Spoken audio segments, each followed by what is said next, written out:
ఉంటే ఎవడన్నా కుర్చీ ఎత్తుకపోతాడేమో అనుకున్నాడు. ఆయనతో 2 రోజుల ముందు ప్రమాణ స్వీకారం చేసిండు.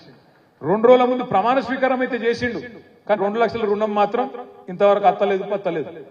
డిసెంబర్ 9 పోయింది, జనవరి 9 పోయింది, ఫిబ్రవరి 9 పోయింది, మార్చి 9 పోయింది, ఏప్రిల్ 9 కూడా నిన్నగాక మొన్న పోయింది. 4 నెలలు నిండింది, 5వ నెల పడ్డం. మరి ఏమైందా రేవంత్ రెడ్డి గారు? రుణమాఫీ అంటే పేగులు కత్తిరిస్తా మెడలు వేసుకుంటా అంటాడు.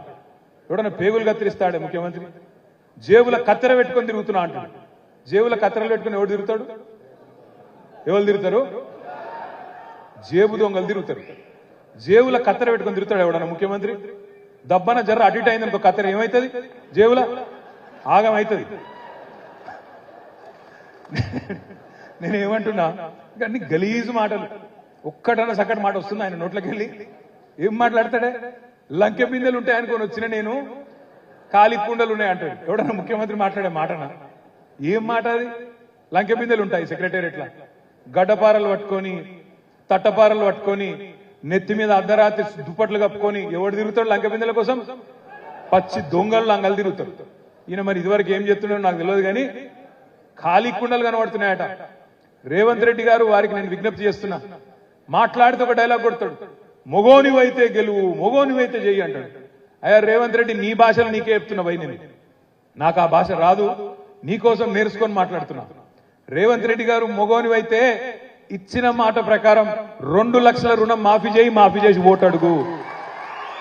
రేవంత్ రెడ్డి మొగోనివైతే మా ఆడబిడ్డలకు మాట ఇచ్చినావు, 18 ఏళ్లు నిండిన ఆడబిడ్డలందరికీ నెలకు 2500 వేస్తా అన్నావు, ఇచ్చినాకనే ఓటు అడుగు మొగోనివైతే. నేను అడుగుతున్నా, మొగోనివైతే ముసలోళ్ళకి చెప్పినావు కేసీఆర్ 2000 ఇస్తుండు,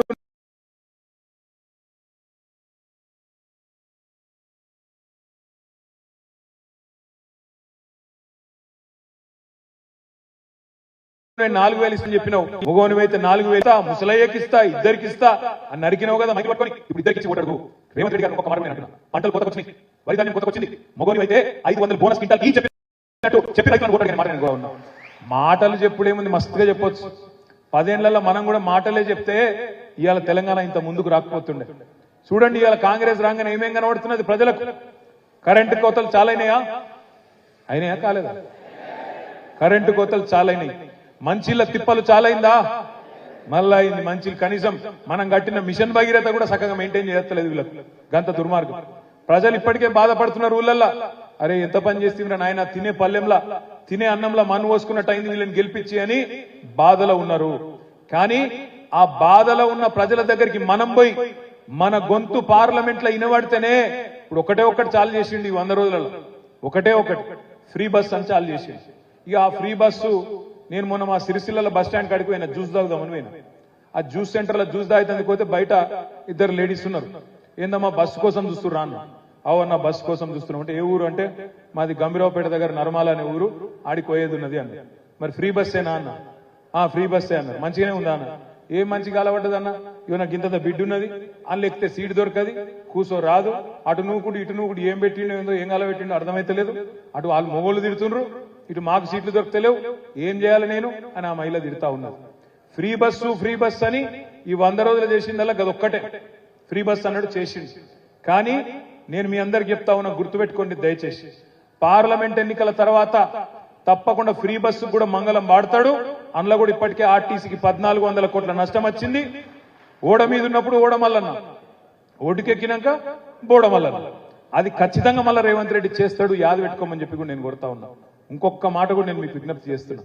ఆడబిడ్డలకు చెప్పిండు, తులం బంగారం అన్నాడు. కేసీఆర్ లక్షిస్తుండు, నేను తులం బంగారం ఇస్తా అని చెప్పిండు. దాని మీదకెళ్ళి తులం ఇస్తా అన్నాడు. పాపం మా ఆడబిడ్డలు సెంటిమెంట్కి పడిపోయింది. ఎందుకంటే వాళ్ళకి ₹1,00,000 ఇస్తా అంటే తక్కువగా కనబడుతుంది. కానీ తులం బంగారం అనేవారికి అరే బాగుందిరా తులం బంగారం అని దానికి పోతారు. ఆడబిడ్డలు కొంతమంది ఓట్లు వేసారు. మనం పోయి చెప్పాలి, ఇంటింటికి పోయి చెప్పాలి ఇట్లా మోసం చేసిందనే మాట. ఇంకొక మాట కూడా నేను మీకు విజ్ఞప్తి చేస్తా ఉన్నా. ఎందుకు వేయాలి ఓటు కాంగ్రెస్ పార్టీకి? ఇప్పుడు దబ్బన పొరపాటున కాంగ్రెస్ ఓటు వేసినాం అనుకో ఇబ్రహీంపట్నంలో, ఏమంటారు రేపు? రుణమాఫీ చేయకపోయినా మాకే వేసిర్రు, మేము 2500 ఇవ్వకపోయినా మహిళలు మాకే వేసిండ్రు, తులం బంగారం ఇవ్వకపోయినా మాకే వేసిండ్రు.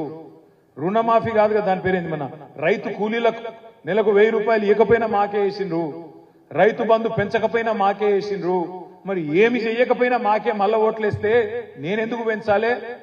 నేను కేసీఆర్ మొత్తం ఖజానా ఖాళీ చేసిపోయిందని చెప్పి తప్పించుకుంటా అని చెప్పి రేవంత్ రెడ్డి గారు అన్ని పథకాలకు మంగళం పాడతాడు. దయచేసి యాద పెట్టుకోండి. ఇది 10 మందికి చెప్పండి. బంగారం పోతుంది, ఫ్రీ బస్సు పోతుంది, అన్ని పోతాయి. అన్ని పోవద్దంటే మనం గట్టిగా లొల్లి పెట్టాలి. గట్టిగా కడుపులో గుద్దినట్టు ఒకరు మంచి బందోబస్తు మనిషి ఉండాలంటే క్యామ మల్లేష్ అన్నను మంచి మెజారిటీతో గెలిపించి పార్లమెంటుకు పంపమని చెప్పి నేను విజ్ఞప్తి చేస్తా ఉన్నా. ఇలా మీకు ఎమ్మెల్యే గారు లేరు ఇబ్రహీంపట్నంలో. రేపు ఇక్కడ మీ అందరికి కార్యకర్తలకు అండగా ఉండాలంటే, ఒక పోలీసునికి ఫోన్ చేయాలంటే, ఒక ఎంఆర్ఓకి ఫోన్ చేయాలంటే, రేపు మీ ఎంపీ గారు మీ ఇబ్రహీంపట్నం ఆయననే ఉంటే మీకు ఎంత ధైర్యం ఉంటుందో ఒక్కసారి ఆలోచన చేయమని చెప్పి కూడా నేను కోరుతా ఉన్నా. మనోడే ఉన్నాడనుకో, ఉరికితే అటు కిషన్ అన్న ఉంటాడు, ఎట్లాగూ ఇటు మల్లేష్ అన్న కూడా ఉంటాడు. ఇద్దరు మీరు ఎవరు ఉరికినా ఫోన్ చేస్తారు, మాట్లాడతారు. ఏదైనా ప్రోగ్రామ్ లో కూడా మనకు కూడా ప్రోటోకాల్ ఉంటది, మన హక్కులు కూడా కాపాడుకునే పరిస్థితి ఉంటది. కాబట్టి దయచేసి ఆలోచన చేయమని కోరుతున్నా. ఇంకో దిక్కు బీజేపీ. ఇక బీజేపీలకు ఎందుకు ఓటేయాలో నాకైతే తెలియదు. మీ ఆడబిడ్డలు ఆలోచన చేయాలా. ఇవాళ మోడీ గారు వచ్చిన తర్వాత 2014 నుంచి ఇప్పటి వరకు 10 ఏళ్లలో అన్ని పిరం చేసింది. ఉప్పు పిరమైంది, పప్పు పిరమైంది, నూనె పిరమైంది, చింతపండు పిరమైంది. అన్ని పిరం చేసిన నాయకుడు గౌరవనీయులు ప్రధానమంత్రి నరేంద్ర మోడీ గారు. అందుకే ఇవాళ భారతదేశంలో ఆయన ఎవరు ప్రియమైన ప్రధానమంత్రి అంటలేరు, పిరమైన ప్రధానమంత్రి గారు అంటున్నారు. అన్ని పిరం చేసిన ప్రధానమంత్రి. ఆయన ఓటేస్తే 400 సిలిండర్ 1200 చేసింది. ఇక వాళ్ళు మాటలు ఇంటనైతే గమ్మత్ అనిపిస్తుంది. మాకే ఓటేయాలంటారు. ఎందుకు రానాయన అంటే జై శ్రీరామ్. మనకు రాముడితోనేం పంచాయతీ లేదు. రాముడు బీజేపీడేం కాదు, రాముడు అందరివాడు. రాముడు అందరి దేవుడు, అందరివాడు. మనకు రామునితో పంచాయతీ లేదు. నేను మీ అందరికి ప్రార్థించేది ఒకటే, రామునికి బరాబర్ మొక్కుదాం, రాముడికి బరాబర్ మొక్కుదాం. కానీ బీజేపీని మాత్రం పండబెట్టి తొక్కుదాం, ఖచ్చితంగా ఓడగొడదాం అనే మాట నేను మీకు విజ్ఞప్తి చేస్తా ఉన్నా. ఎందుకంటారా? ఎందుకు వేయాలి బీజేపీకి ఓటు? మన 5 మండలాలు గుంజుకున్నందుక, మన భద్రాద్రి రాముడిని పట్టించుకోనందుక, మన రైతుల మోటార్లకు మీటర్లు పెడతానన్నందుక, మనకు వరంగల్లో కాజీపేటలో కోచ్ ఫ్యాక్టరీ ఇయ్యనందుక, బయ్యారంలో ఉక్కు కర్మాగారం ఇయ్యనందుక, మన పాలమూరు రంగారెడ్డి ఎత్తిపోతల పథకానికి జాతీయ ప్రాజెక్టు హోదా ఇయ్యనందుక, లేదా మన రంగారెడ్డి జిల్లాకు కల్పతరువు లాంటి ITIR ను రద్దు చేసినందుక, లేదా ఒక్క మెడికల్ కాలేజ్ ఇయ్యనందుక, ఒక్క నవోదయ పాఠశాల ఇయ్యనందుక ఎందుకు వెయ్యాలి బీజేపీకి ఓటు? 10 ఏళ్లలో ఏం చేసిండు నరేంద్ర మోడీ మన తెలంగాణకు? ఒక్క మాట చెప్పండి. యోగి పని చేసిండు నరేంద్ర మోడీ గారు కాబట్టి ఓటేయమని అడిగే పరిస్థితి ఉందా వాళ్ళకు? ఏమి లేదు. ఏమన్నంటే జై శ్రీరామ్. జై శ్రీరామ్ అనడంలో ఇబ్బంది లేదు. కానీ ఇవాళ రాముణ్ణి అడ్డం పెట్టుకుని రాజకీయం చేయాలనుకుంటే మాత్రం తప్పకుండా కొట్టాడవలసిన